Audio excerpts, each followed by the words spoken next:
ଦେଖନ୍ତୁ ସାଧାରଣ ଲୋକ ବହୁତ ଉତ୍ସାହ ସହକାରେ ଆଜି କୁଇଞ୍ଚିଆ ପଞ୍ଚାୟତର କଡ଼ାମଲଠାରୁ ଆମେ ଆରମ୍ଭ କରୁଛୁ। ଗୋଟେ ପଟେ ମୋଦିଙ୍କର 100 ଦିନର ଗ୍ୟାରେଣ୍ଟି ଆଉ ମୋଦି ସବୁ ଯେଉଁ ଗରିବ କଲ୍ୟାଣ ଯୋଜନା କରିଛନ୍ତି ସେ ଯୋଜନା ଗୁଡ଼ିକ ଲୋକମାନଙ୍କ ପାଖରେ କିଭଳି ଭାବରେ ପହଞ୍ଚିଛି ଆଉ ମୋଦିଙ୍କର ଗ୍ୟାରେଣ୍ଟି ବିଷୟରେ ଲୋକ ଆମେ ଘରକୁ ଘର ବୁଲି ଯେଉଁ ଆହ୍ୱାନ ଆସୁଛି ଯେ ରାଜ୍ୟ ସଭାପତି ମନମୋହନ ସାମଲଙ୍କର ଆହ୍ୱାନ କ୍ରମେ ପ୍ରତ୍ୟେକଙ୍କ ଘର ଲୋକ ପାଖକୁ ଯିବୁ, ଯେଉଁମାନେ ଲାଭାର୍ଥୀ ଅଛନ୍ତି ସେ ବିଷୟରେ ପଚାରି ବୁଝିବୁ, କେଉଁ ଯୋଜନା ସବୁ ମୋଦିଙ୍କର ଯୋଜନା ସବୁ ପହଞ୍ଚି ସେ ବିଷୟରେ ମଧ୍ୟ ଲୋକଙ୍କ ପାଖରେ ପହଞ୍ଚୁ, ଲୋକଙ୍କୁ ବୁଝାଉଛୁ। ନିଶ୍ଚିତ ଭାବରେ ଏଥରକ ଓଡ଼ିଶାରେ ଭାରତୀୟ ଜନତା ପାର୍ଟି ସରକାର କରିବ ଏବଂ ବାଙ୍କିରେ ମଧ୍ୟ ପରିବର୍ତ୍ତନ ହେବ। ସରୋଜ ମତ ସିଂ ଭାରତୀୟ ଜନତା ପାର୍ଟିର କାର୍ଯ୍ୟକର୍ତ୍ତା। ଏପଟେ ରହିଛି ମୋଦିଙ୍କର 100 ଦିନ ଟାର୍ଗେଟ୍, ଏପଟେ ରହିଲାଣି ତାଙ୍କର ମୋଦିଙ୍କ ଗ୍ୟାରେଣ୍ଟି।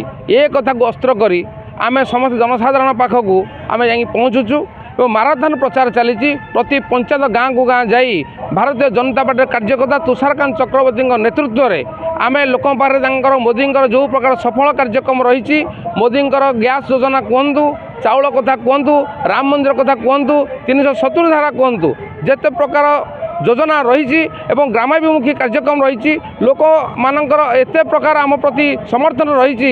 ଭାରତୀୟ ଜନତା ପାର୍ଟି ପାଇଁ ଯେତେ ପ୍ରକାର ତାଙ୍କର ମାନସିକ ସ୍ତରରେ ପ୍ରସ୍ତୁତ ନେଇଛନ୍ତି ଯେ ଓଡ଼ିଶାରେ ଡବଲ୍ ଇଞ୍ଜିନ୍ ସରକାର ନିଶ୍ଚିତ ହେବ ଏବଂ ବାଙ୍କିରେ ବଦଳିବ, ଓଡ଼ିଶାରେ ସରକାର ବଦଳିବ। ତେଣୁ ମୋଦିଙ୍କର ହାତମୁଣ୍ଡ ଟାଣ କରିବା ପାଇଁ, ମୋଦିଙ୍କ ସହିତ ଯୋଡ଼ି ହେବା ପାଇଁ ଗାଁ ଗହଳିର ଲୋକ ପ୍ରଚାର କଲାବେଳେ, ଲୋକ ଯିବାବେଳେ ତାଙ୍କ ସମସ୍ୟା ଆମ ପାଖରେ ରଖୁଛନ୍ତି। କାହାର ଛାତ ଘର ଏପର୍ଯ୍ୟନ୍ତ ହେଇନାହିଁ, କାହାର ରାସନ ହେଇନାହିଁ, ତାକୁ ଭାରତୀୟ ଜନତା ପାର୍ଟିର କାର୍ଯ୍ୟକର୍ତ୍ତାଙ୍କ ପାଖରେ ପହଞ୍ଚିବା ସହିତ ଆମମାନଙ୍କ ପାଖରେ ତା ସମାଧାନ କରିବା ପାଇଁ ପ୍ରୟାସ ବି ରଖିଛନ୍ତି।